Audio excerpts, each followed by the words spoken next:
Hi everybody, it's me, Big D, the Crafting Dragon, and today we're making underground scatter terrain. Stone columns, stalactites, and other places for the monsters of the Underdark to hide and jump out from so your adventurers never know what's coming next. Let's do this.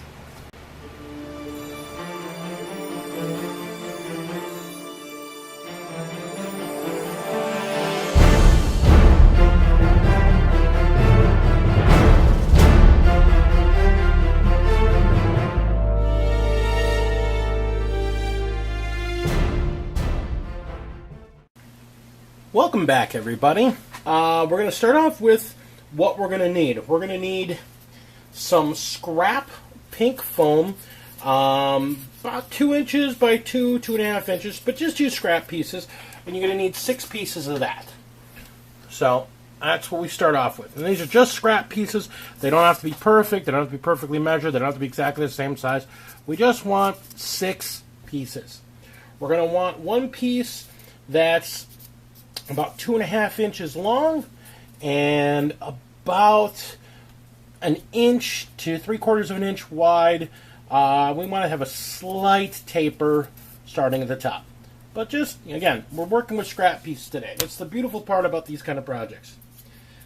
Lastly, for foam, we just want a small piece. Just like a chip piece, something came off, half inch by half inch, maybe 1/4 inch thick. Just a small, tiny piece. We're also going to want some washers. We want a 1/2 inch washer. I use a regular steel washer, 1/2 inch, with small gauge hole. We also want a 1.5 inch washer. Now, I put a little bit of tape on the back, and this tape's going to come off. I use this for when we're putting the hot glue on there so that it goes through the hole, but it doesn't go past the hole. We'll be peeling it off after we're done using the hot glue today. So, not a big deal. Also, for our larger pillar, we're going to get a mini CD. Now, if you don't have a mini CD, you can use a piece of foam board. You can use a regular CD. I find the CDs are nice because they're lightweight, they're plastic, they're pretty gosh darn durable. They got a low profile for their strength. And like I can get these mini CDs. I've found them at thrift stores because people just don't know what to do with them, so they just throw them away. I found a pack of 50 of them for $2. So I grabbed them. They're easy to find. If you can't find them, again, you can use a full-size CD, you can use a piece of foam board, whatever you want to use. Not a big deal. This is just what I happen to have lying around. I grabbed a pack of them. They work great. The last thing you're going to need for materials, you're going to want either a piece of skewer or a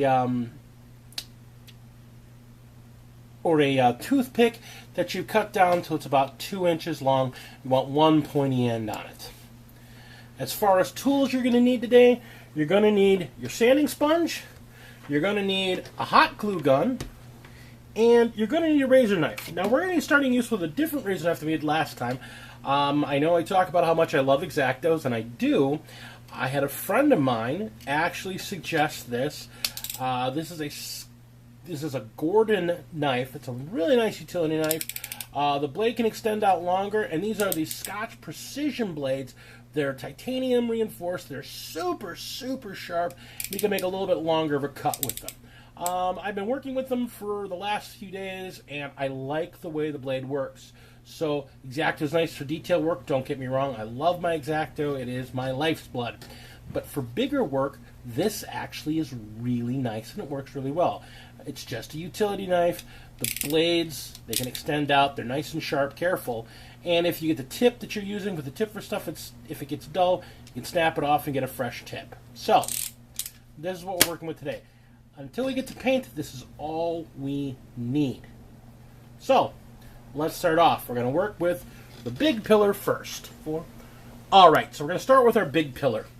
Now, the big pillar, this is going to be a large piece in the middle of the board. We're talking about a 3-inch base across. That's what the mini CD is going to give us, a 3-inch base. So it's going to cover a good piece of blocking terrain. For these, we wanted, again, about 2 to 2.5 inch squares. We're going to be cutting and shaving them.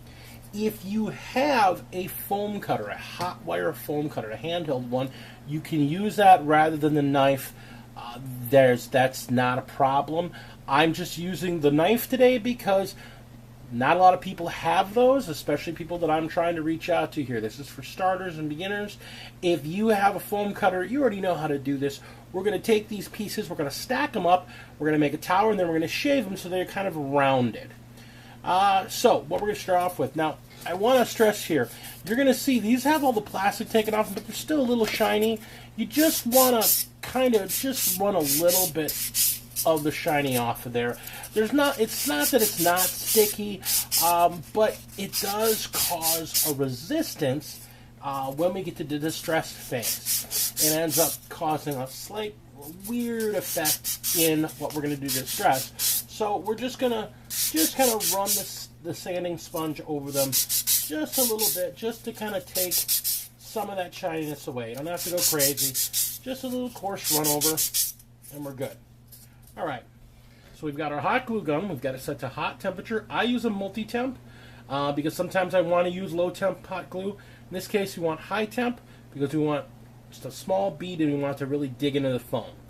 Now we're just using a little bit. We're not using a lot. So you're just putting a small splotch right in the middle. Take your piece of foam and push it down. Another small splotch. Pushing it down. We want to get a nice firm thing. Nice firm seal, I should say. So, we're going to do this. And you got to watch for these strings. I hate these things. They happen. They happen with hot glue. You can tap it and that'll break the string. But you want to get this nice pillar of your squares.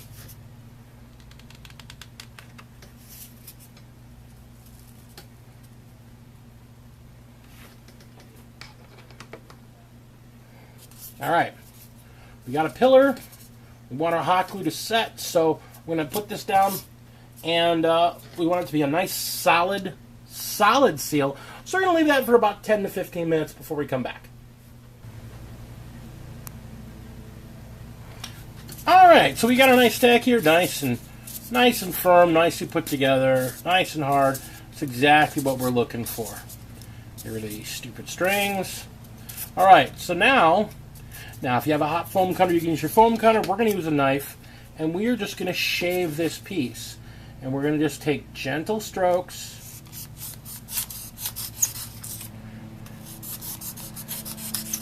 And we're taking off the corners.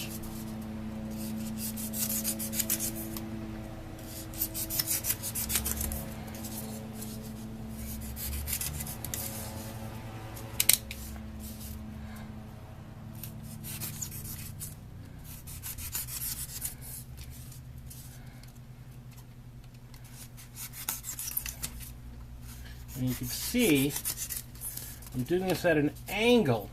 So we're taking off more near the top and taking off less as we get further on down the pillar. So, see how we're doing that. Now, we got one set done. We're going to do this again. And this time we're going to do it on the edges of the cuts we've already made. Coming down, and we're just trying to shave them off and make them look less squared off and closer to a rounding.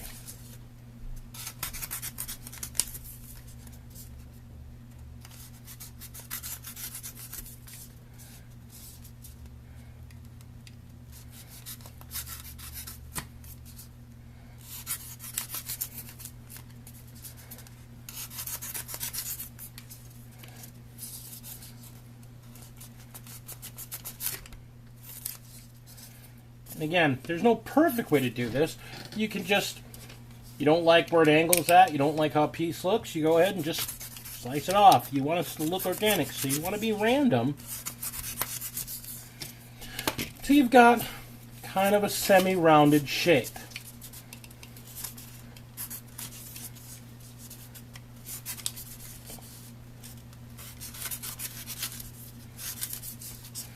And then when you're close to the shape you want,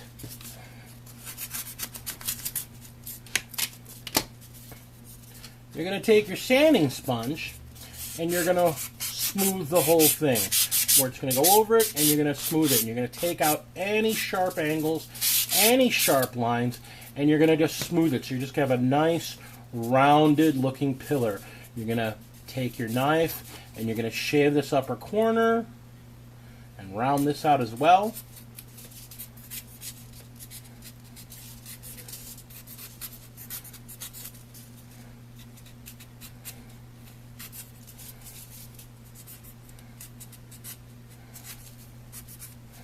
And then we're going to sand that as well. Alright, so we got this kind of where we want. I'm going to do a little bit more shaving and then I'm going to sand it up and we're going to come back when I've got a nice rounded looking stone pillar. And we'll be back. Alright, so here we have our stone pillar. And just like this, just by itself, give it a simple coat of paint and you've got a nice basic piece to work with. But we want to wow people. That's our goal here, is to wow your players. So, we're going to take this a little further. One, we're going to get this onto its base, and that's really simple. We're just going to take a run of glue, and we're just going to go once around the bottom here.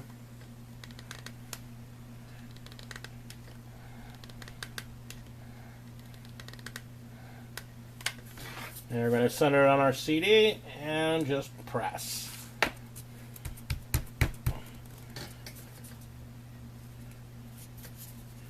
And that will cool, and that will be great. Now, okay, so we're back with our pillars. Like, there's two of them here. What's going on here? We're going to have a little change here. I know I said earlier, your building materials, we're adding two things on. We're going to be adding on a sheet of tinfoil and some good old-fashioned white school glue. We're going to show you two different ways of texturing these up. Originally was just going to show you one way, and the executive producer, better known as the missus, likes the other method just as well, so we are going to use the other method as well. This involves tinfoil and impregnating it with the glue. So, you get a sheet of tinfoil, full sheet, kind of a square sheet. You kind of want to crumple it up, not like completely compressing it, but just kind of getting a nice crinkle effect and then straightening it back out. And you're going to want to flatten out so it's nice, you know, not perfect, but you want that nice crinkle effect to it. And if that's not crinkly enough for you, I'm going to do it again. Again, you're being a little gentle with it. You don't want to turn into a ball that's going to tear.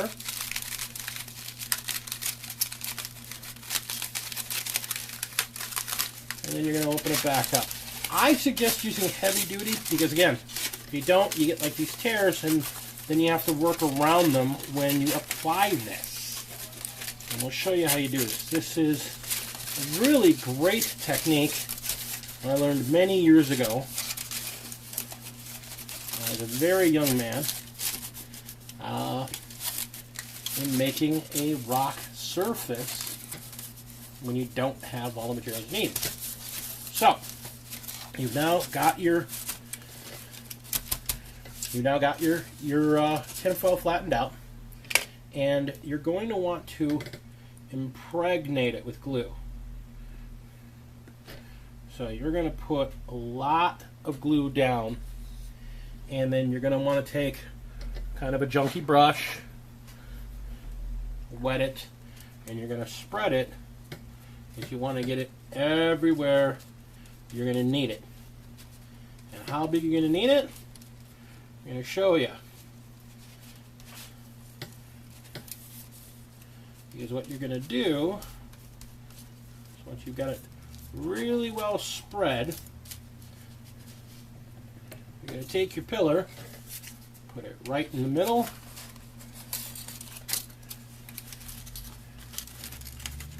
and you're going to ice cream it cone on.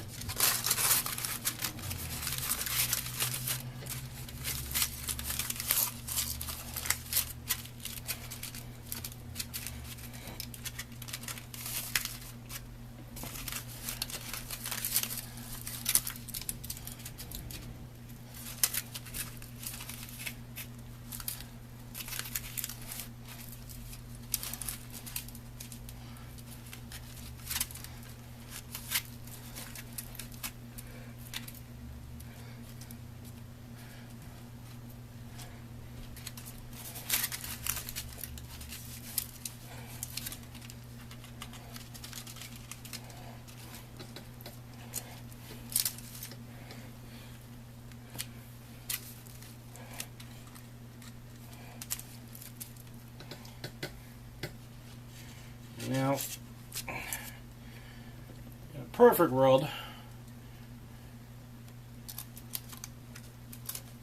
roll it over. You want to make sure you have a nice seal at the bottom.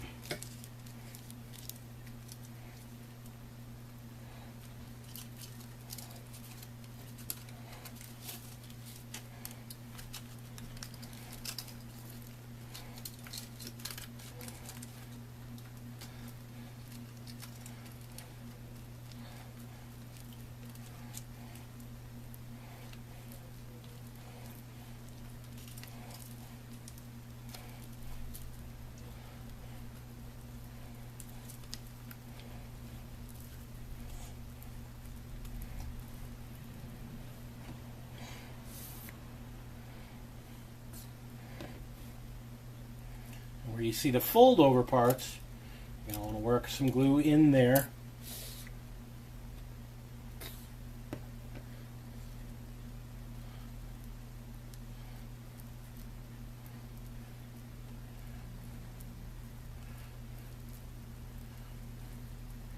And just kind of liberally rub the glue all over your surface here.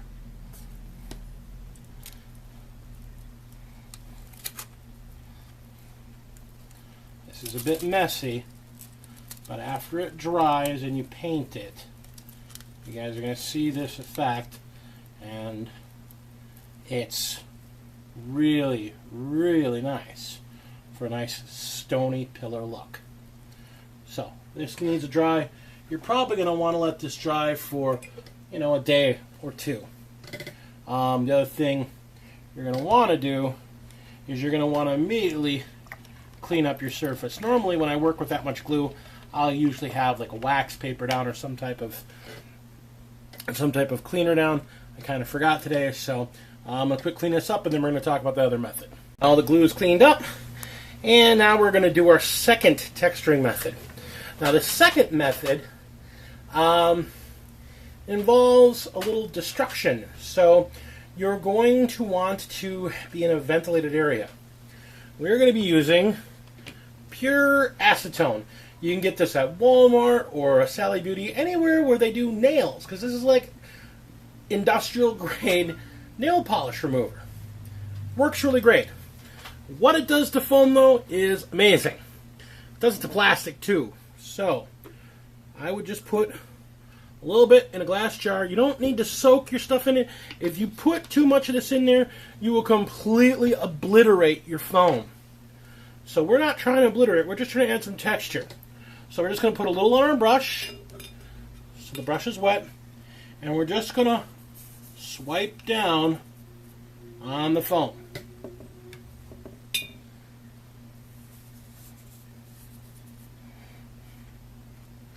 And as it takes effect, it'll begin eating away portions of the foam.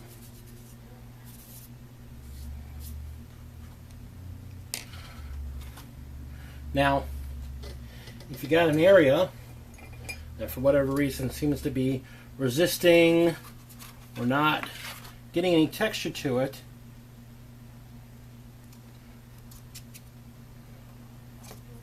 scoring it a little bit, scratching it, breaking the surface of the foam. This is why we sanded that one part earlier. You scratch that foam, and now when we run in there, it should eat up that surface.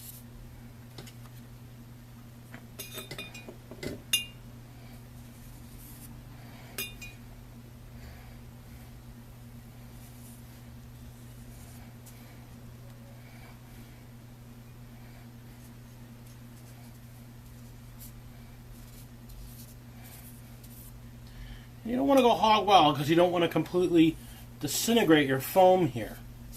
But this is a great way to show, to make it look like layers of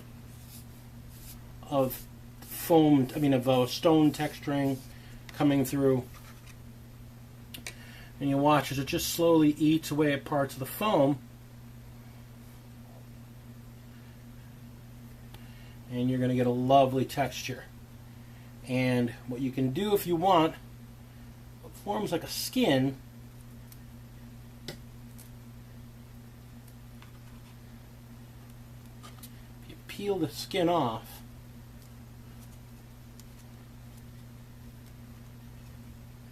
you get some wonderful pitting coming underneath it. I've done a couple other pieces with it to give you an idea of what this lovely texturing using acetone looks like.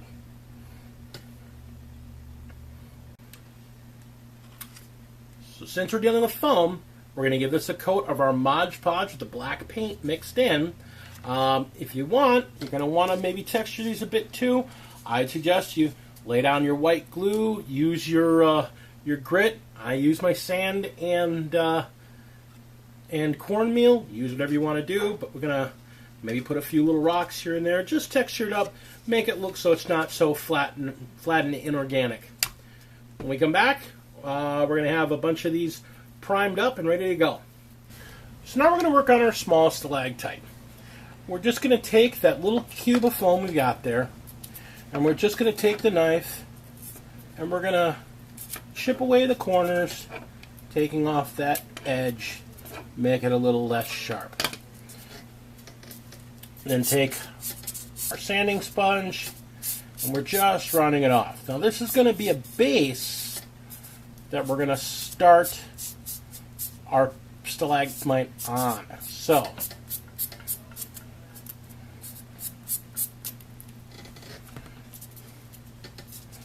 just want to kind of round off those corners. That's the square. Clean it up. Alright, not a big deal. Like I said, this is just a base. You're going to take your point of your skewer, start your hole, and you want to kind of turn it as you're pushing it through so you get the hole all the way through. And so you got your nice clean hole. Now, you're going to take your hot glue. You want to beat a bit around. Put your foam down and press firmly. Some little squeeze up. It's going to get into your finger. That'll be hot because you're using a high temp. And then we're going to take the skewer and we're going to stick it back through the hole.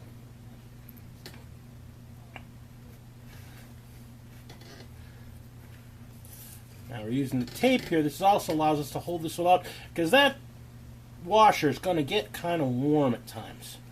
And we just kind of want to run a small bead around our foam.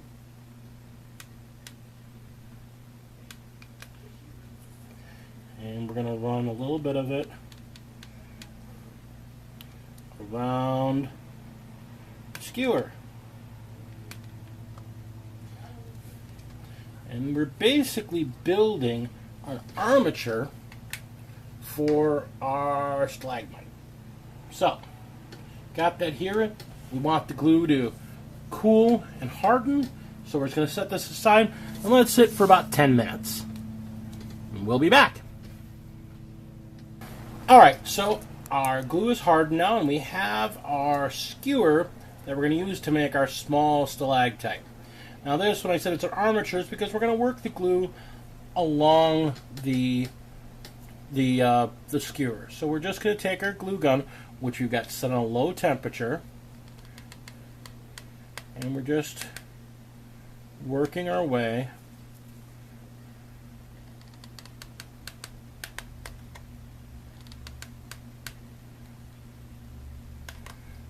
up the skewer. Plus, you're going to get some overflow on the foam itself.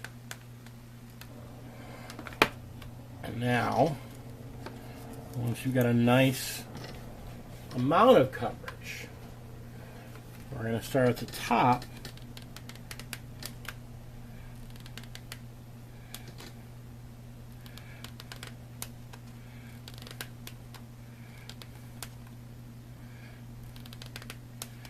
and work our way down again.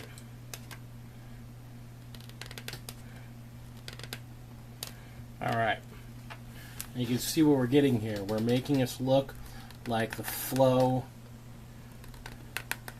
is building up naturally on its own self. We just use that skewer to build an armature to work off of. So I'm going to do a few more layers, and then we're going to let this cool. And then we're going to come back and talk about detailing and painting with these. So we will be back. Okay, so we're going to work on our medium-sized stalactite. So this we're actually have it so it's going to be standing up like this. So we want to kind of round it. So we're going to just trim down these sharper corners, and you want to be more aggressive near the top, a little less aggressive as you work your way down.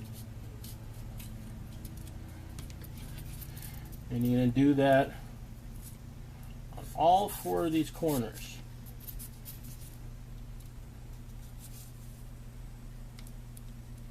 And you want to be careful not to cut yourself. You know, be careful. This is a super sharp knife, so be careful where you aim the blade.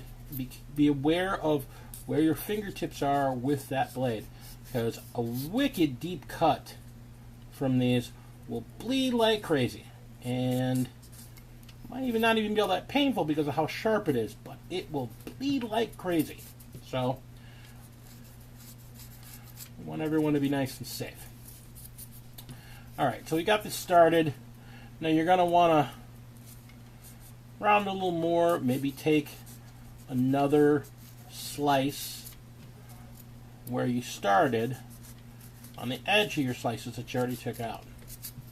And it's okay if you're a little rough with these, because we're going to come back and sand them. And that's how we're going to get the fullness around. And again, we're looking for something organic, so you don't want this to be perfect. You don't want this to look like, oh, it's just a perfectly round, good to go feature. You want this to have some organicness to it.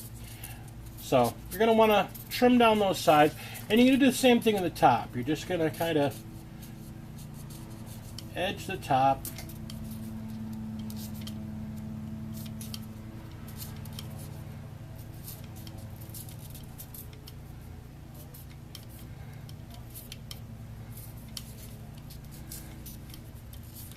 Alright, so I'm going to finish edging this up, and then I'm going to sand it and round it some, and we're going to come back and take a look at it. So just give me a couple minutes, we'll be right back.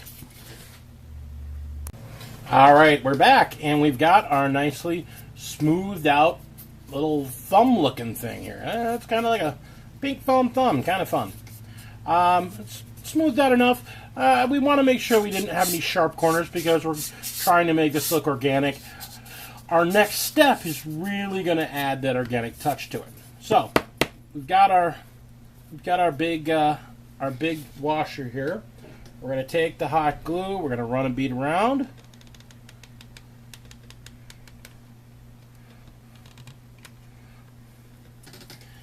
And then we're going to take the foam and we're just going to press it in nice and hard. Make it nice and seat well.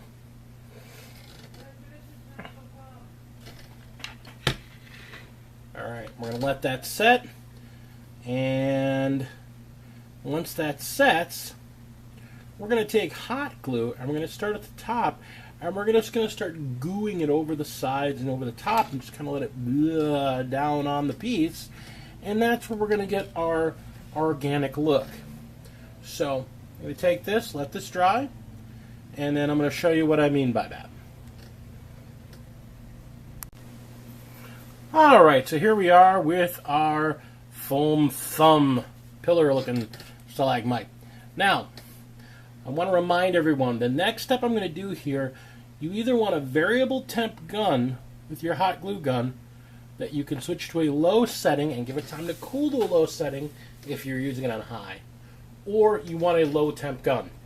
If you use a high temp glue gun in this, the glue will hit the foam will melt, and you will have a big pile of glue at the bottom of the base and melted foam on top. And that's not what we're going for. We're wanting to gently cover the foam with glue. So we're going to take our glue gun and we're just going to start off by putting some right on top.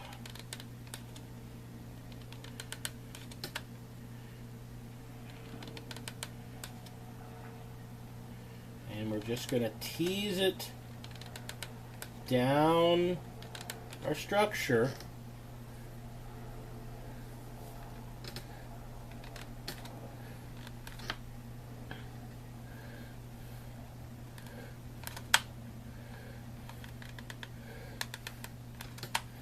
To look like years of calcification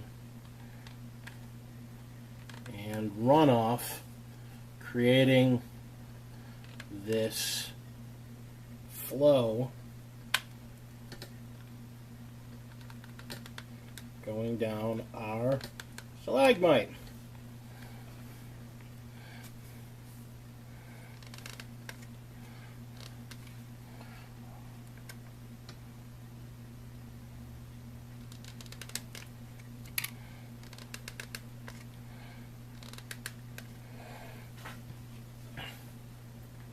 So once you have a good amount near the top, you just want to kind of work your way down.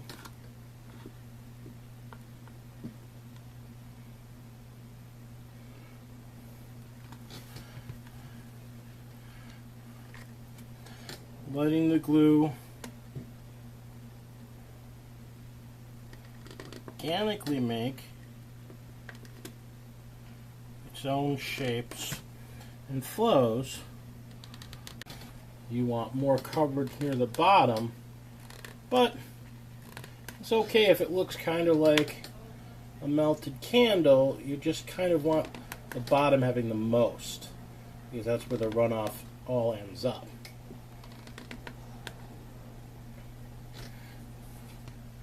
And we're just going to let that cool, and then we'll go to the painting and detailing process. So, we're going to let this cool, and we'll come back.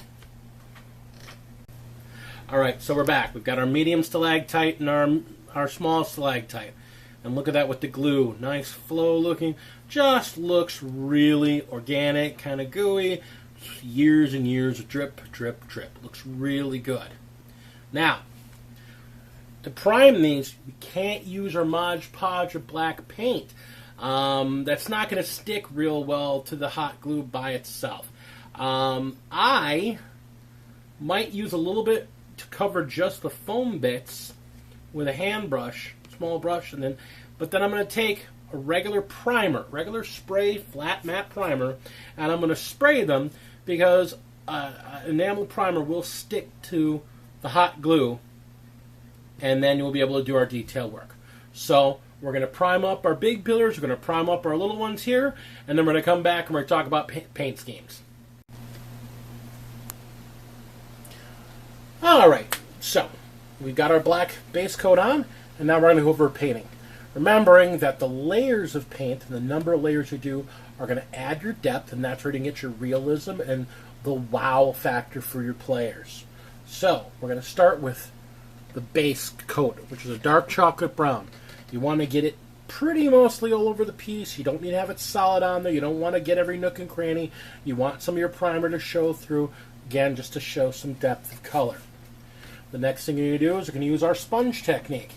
A little bit of sponge, kind of a heavy sponging of the dark gray. Then we're going to take a medium brown and we're going to give it a heavier coat. Not so much the dry brush, not as heavy as we did the dark brown. Kind of a medium in between, so that we're going to see dark brown and darker gray, kind of poke through from places. We're still mainly just hitting the highlights. Then, after we've got that, we're back to the sponge again, and we're going to do a medium to lighter coat in a light gray. Now we're on to the final layers, and this is where you have to decide where you want to stop. The first step afterwards is to take a golden brown, and this is doing a heavy dry brush and some highlighting. And you see that this really makes the piece stand out. Really, really sharp. You could be done at this point. You could take it one step further. You take it and you go get Suede. Now, Suede is a color that's like a pale gray mixed with a very pale brown. Craftsmart actually makes it, but there's obviously other colors like it. It's a very pale taupe-like color, and I love it for doing highlights better than doing a white. If I'm doing a brown, I'm going to use a Suede. If I do a gray, I'm going to use Suede. That way it gets a little bit of an earthy tone to it. So then we do a dry brush with that Suede, and you really makes the piece look weathered and dark and just beautiful at that point. The final step was we go back to our wash, and this mutes the colors, kind of blends them together, and then brings out the darker tones, mutes the higher tones, and really makes it real. And that's where we do that wash. We talked about the wash before. It's water with a little bit of black paint, a little bit of brown paint, and some soap in there just to break up the surface tension. Put it on there heavy, let it dry, and this is what you end up with. Beautiful, beautiful rock color here. This is, about as natural as you're going to get just being a basic painter. This is not a professional paint job. This is doable by anybody out there with a paintbrush. And just so you can see, the other one we did where we didn't do the acetone, we just did the tinfoil. You use the same techniques and you get this wonderful craggy rock piece. And this is just a beautiful piece. If you don't want to mess with the acetone, the tinfoil cover with the glue underneath to make it nice and hard, covered with the Mod Podge, it's really nice and hard, really solid. It looks like a nice craggy rock piece. So, this is where we start, and this is where we end. I'd say we have the ability to wow our players here. So, we're going to take this, and we're going to move on. Game on. Alright, so here we are. Our adventures are trying to sneak into the lair of this cave troll. And they're using this terrain to hide behind and sneak around until they can catch him unawares and rah! Great terrain, guys. Goes well on any table. Really dresses it up. So, not a lot of effort, not a lot of work, and really makes the table go wow. And that's what we're all about. So, thanks again for joining us this week, and we'll see you later with the Crafting Dragon. Game on.